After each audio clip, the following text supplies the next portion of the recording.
Bismillahirrahmanirrahim. Assalamualaikum warahmatullahi wabarakatuh. Teman-teman semua, alhamdulillah hari ini kita kehadiran teman istimewa.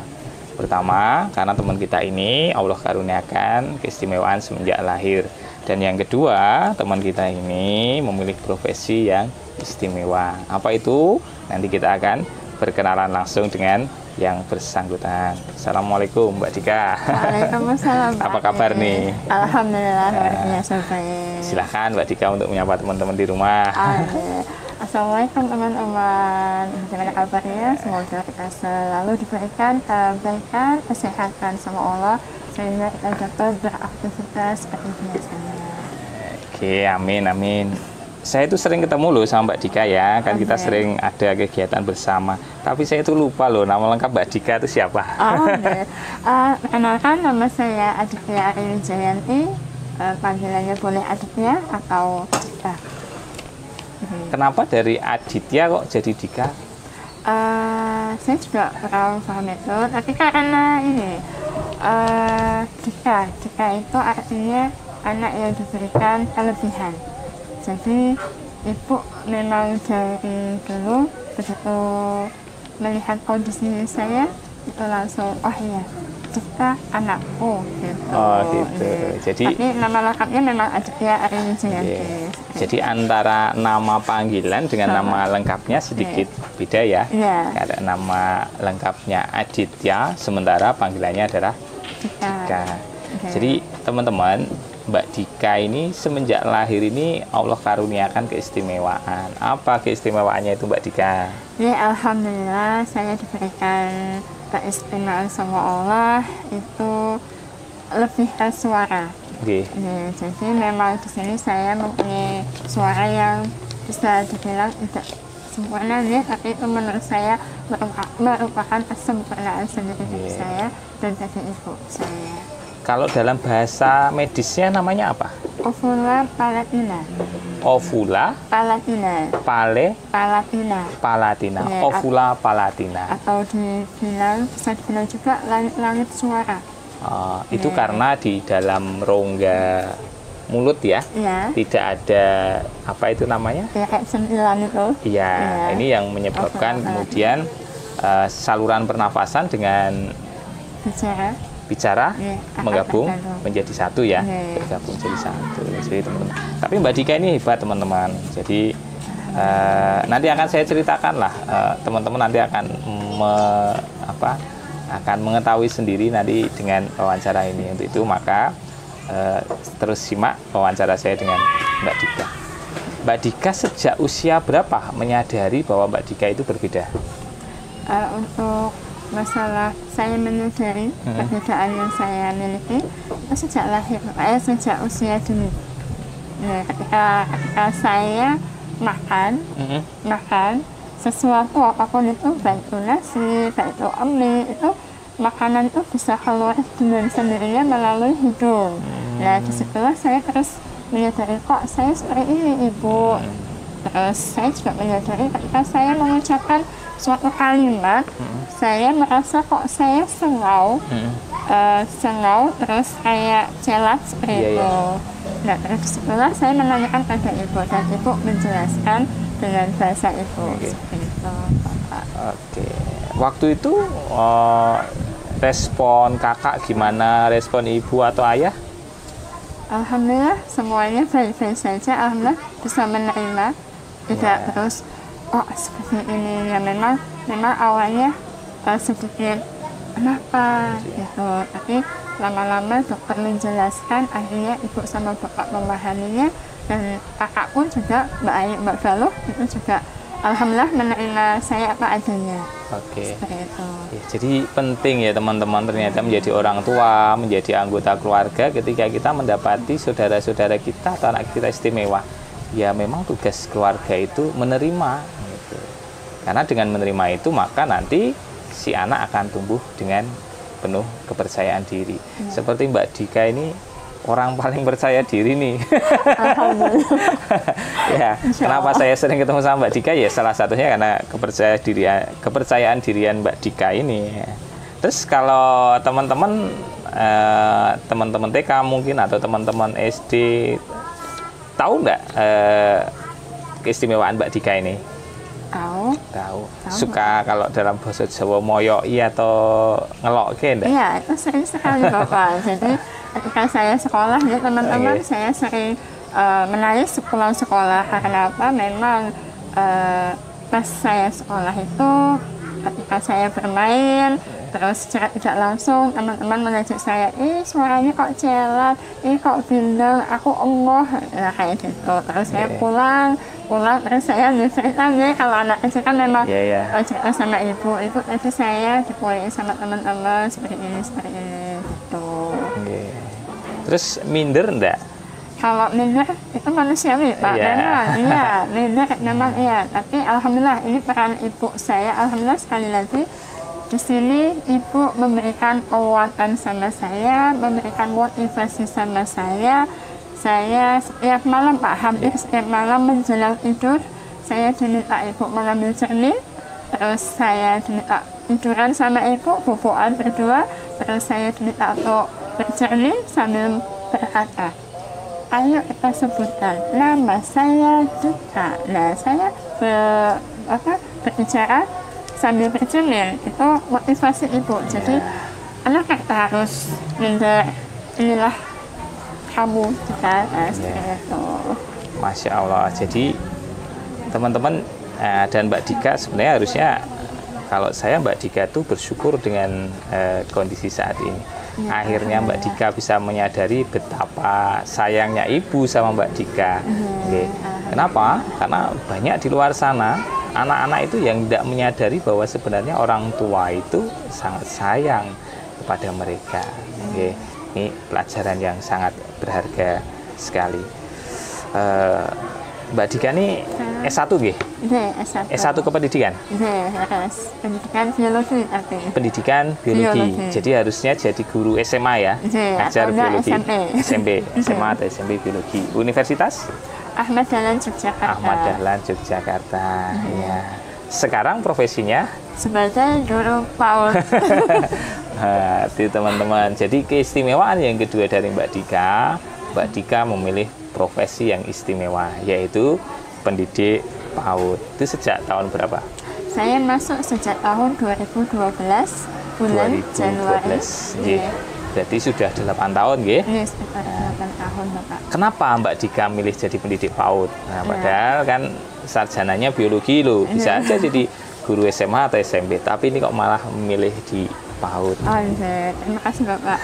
Alasan saya memilih sekarang bergabung di dunia PAUD, yang pertama karena amanah dari ibu.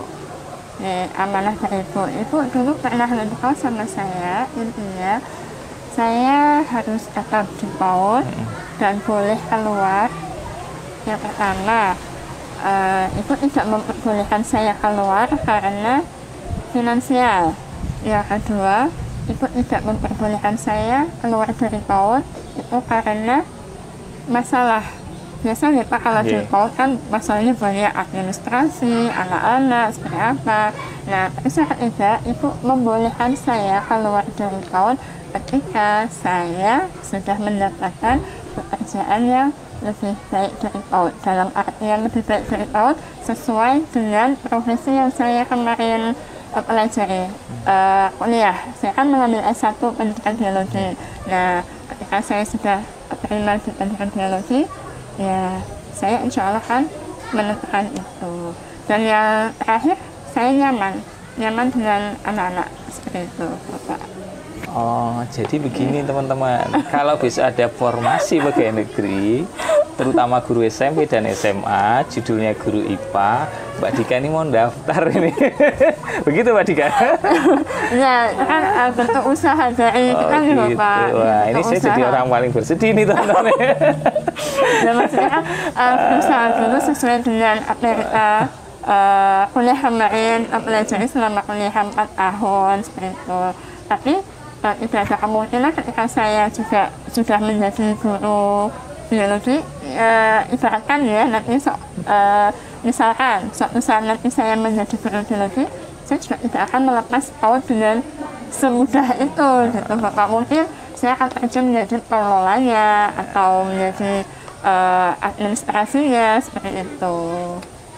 bagi teman-teman. Tapi kalau bagi saya sendiri, saya selalu mendorong ya, karena sebenarnya di PAUD ini banyak teman-teman yang potensial.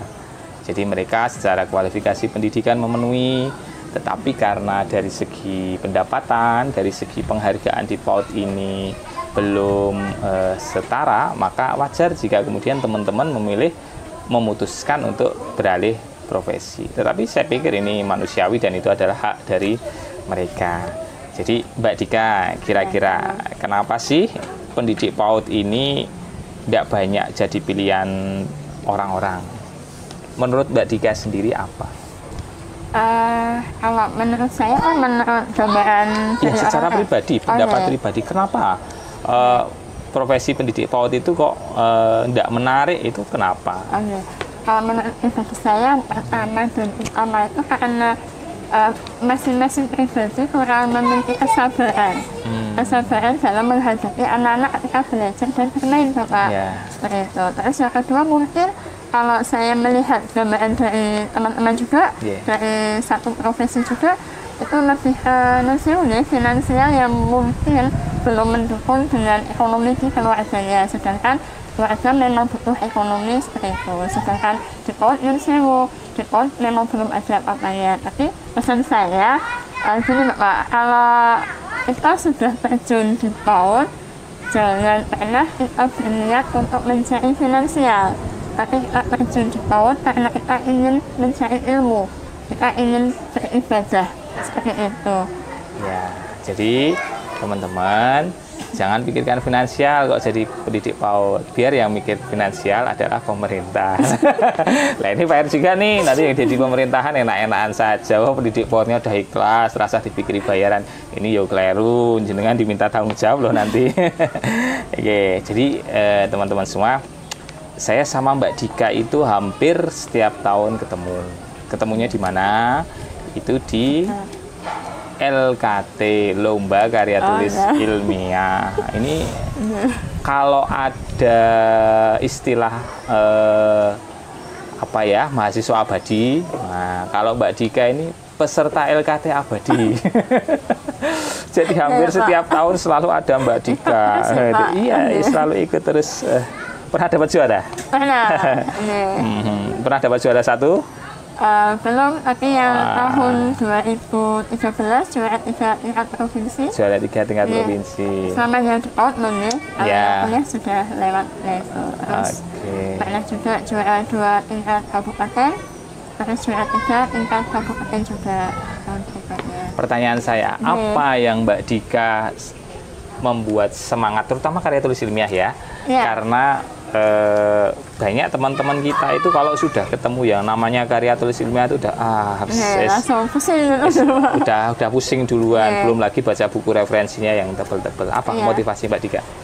Kalau saya ini Pak jujur, saya kan dari awal memang sudah matur, saya mempunyai kekurangan dan suara, tapi saya menganggap kekurangan saya itu kelebihan saya, makanya kenapa saya mengikuti ajang lomba itu secara tidak langsung saya ingin mengajak teman-teman Bapak untuk ini loh, saya yang suaranya seperti ini, saya mau berusaha dan saya insya Allah bisa. Kenapa teman-teman yang mempunyai suara yang lebih sempurna sudah nunsewu minder duluan dengan alasan yang nunsewu menurut saya tidak berprinsip seperti itu.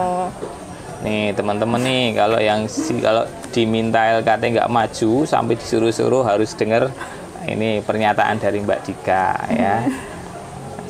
Maksudnya ya biar saya juri terus tiap tahun gitu. Ya, dan saya merasa juga nggak enak juga, juri yang paling ditakuti itu juri LKT. Saya juga nggak tahu, perasaan saya juga nggak menakutkan amat ya. Ada juga juri abadi loh. Iya, oke. Kalau menurut Mbak Dika pribadi menariknya LKT apa? LKT menurut saya nih benar-benar menguras emosi, dalam artian menguras emosi ketika saya mencari suatu permasalahan atau menemukan suatu permasalahan dan ketika saya belum menemukan solusinya. Nah, disitu menguras emosi. Bagaimana ya caranya untuk menemukan solusinya, memecahkan permasalahannya sehingga nanti dapat berjalan dengan sesuai dengan harapan. Ya, Itu. yang disampaikan Mbak Dika benar. Jadi pengalaman saya menjadi juri LKT, teman-teman tuh banyak masalah. Tapi kalau ditanya masalahmu apa itu tidak bisa menjelaskan. Nah ini perlu dilatih nih, namanya keterampilan mencari masalah. Kalau nggak tahu masalahnya nggak bisa mecahkan ya. Cari dulu permasalahannya. Iya, jadi kuncinya cari dulu permasalahannya, baru kita cari strategi untuk memecahkan masalah. Sebenarnya sederhana itu LKT itu. Katanya tahun ini mau nulis novel ya? Iya, insya Allah Pak Paris Ya, jadi dari karya tulis yang yang kaku ya, yang buat novelnya akan menjadi novel. Kesulitannya apa? dalam menuliskan novel. Okay. Apa nih? Kesulitan utamanya dirasa tidak ada kesulitan, tapi menumbuhkan rasa emosional pembaca. Jadi membuat tulisan itu bernyawa. Nah, seperti itu. Jadi kita bagaimana caranya kalimat demi kalimat itu ketika pembaca membacanya, menyaksikannya atau memperhatikannya, dia akan terbawa. Nah, itu loh Pak. Itu yang menurut saya poinnya yang paling susah itu. Jadi begini teman-teman, saya punya sedikit tips ya buat Mbak Dika juga. Kalau kita mau menulis LKT memang harus banyak membaca. Tetapi kalau untuk menulis seperti karya novel, kita harus banyak merenung. Merenung. Jadi kita renungi, terus lalu kemudian kita tuangkan gagasan itu menjadi sebuah karya. Untuk novel karya ini inspirasinya dari mana? Inspirasinya dari seorang ibu. Oh, seorang ibu. Ibu yang benar-benar berjuang untuk ketiga putrinya, yang semuanya diberikan kesempurnaan dan hanya satu yang diberikan keistimewaan, itu si Akil itu. Saya doakan novel Mbak Dika cepat selesai ya. Amin. Tapi menulis novel itu paling cepat setahun loh. Sudah punya mentor menulis? Sudah Bapak, alhamdulillah. Teman-teman, kenalkan. Pak Ari adalah Pak Ari adalah mentor saya dalam menulis karya novel ya Bapak. Mohon jadi mentornya saya. Masya Allah. Terima kasih ya Mbak Dika.